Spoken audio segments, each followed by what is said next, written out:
What if design wasn't just about aesthetics, but about survival?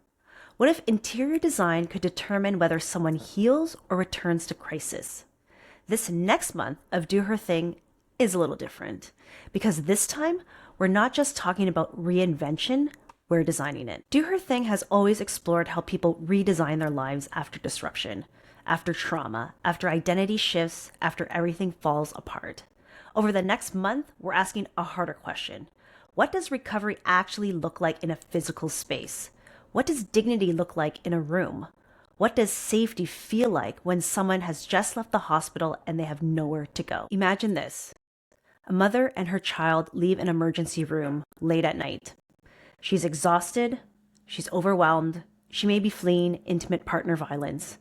And when the hospital doors close behind her, there's no home waiting. Where does she recover? Where does her child sleep? Where does she begin again?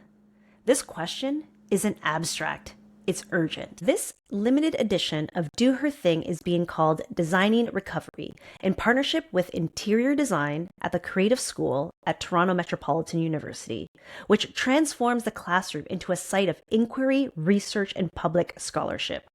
We're documenting how interior design can support recuperation, stability, identity reconstruction, and housing access. But we're just not showcasing final renderings. We're documenting the process, the messy middle, the ethical questions, the spatial and budget constraints, healthy materials, and sustainable practices.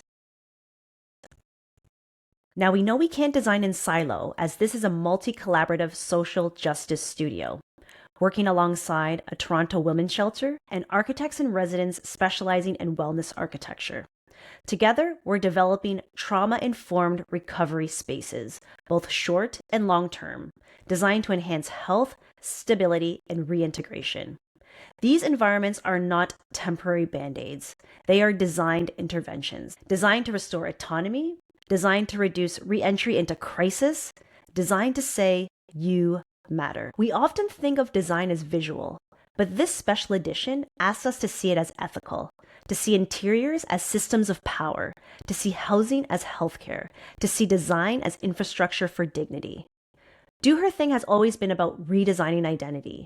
Now I'm looking at redesigning recovery, because healing doesn't just happen inside the body. It happens in rooms, in the thresholds, in spaces that either protect or expose. Like I've stated before, this isn't just a podcast for me.